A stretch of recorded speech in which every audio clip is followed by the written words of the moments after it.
Dans le programme, on a une explication assez schématique de comment fonctionne le cerveau d'une personne qui souffre de schizophrénie. Donc je place systématiquement 3 zones du cerveau, à savoir le cortex préfrontal, l'amygdale et l'hippocampe.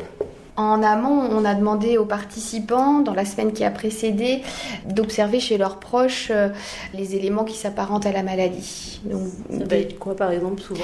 Ça peut être, il a du mal à se lever le matin, il a une paresse, alors nous qu'on qualifie de pathologique, mais il est feignant, il a envie de rien, il n'arrive pas à démarrer une action, par exemple.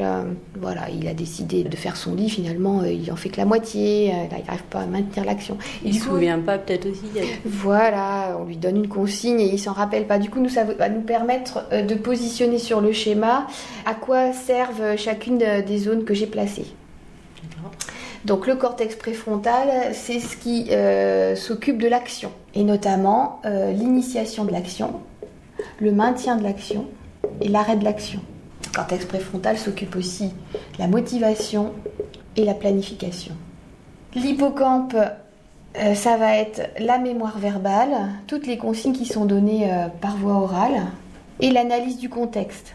Et l'amygdale, c'est les émotions, qu'il s'agisse de la gestion, de la reconnaissance ou de l'expression des émotions. Il y a une 4e zone à identifier qui est celle du striatum. C'est-à-dire que ces 3 zones, en temps ordinaire, elles freinent le striatum. S'il y en a une des 3 qui ne marche pas bien ou les 3 qui ne marchent pas bien, le striatum s'emballe et c'est le lieu où apparaissent les hallucinations et les délires. Enfin, c'est le lieu qui crée les hallucinations et les délires. Et les hallucinations sont créées par un excès de dopamine à ce niveau-là, qui est un neurotransmetteur. La dopamine qui est un neurotransmetteur. Et ça, on ne peut pas voir, là on parlait de prise de sang, on ne peut pas voir avec une prise de sang le taux de dopamine. Non, mais ça se voit par contre à l'imagerie cérébrale. Parce que là, du coup, chez quelqu'un souffrant de schizophrénie, c'est les 3 zones qui sont impactées ? Les 3 ou une. D'accord. Ou chez certains, aucune.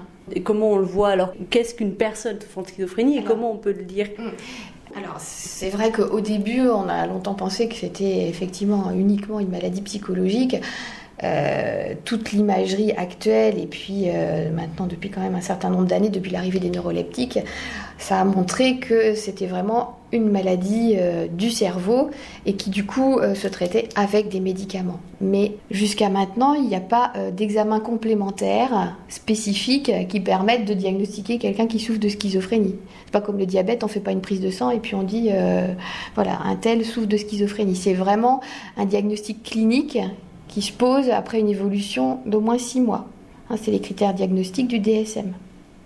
Après, il y a eu pas mal de recherches qui ont été faites effectivement en imagerie cérébrale et qui ont montré que certaines zones fonctionnaient moins bien. Mais chez un certain nombre de patients, mais ce n'est pas systématique chez tous les patients. C'est pour ça que le diagnostic n'est pas facile à poser. Et c'est pour ça qu'en fonction des écoles aussi, il y a souvent pas mal de tergiversations.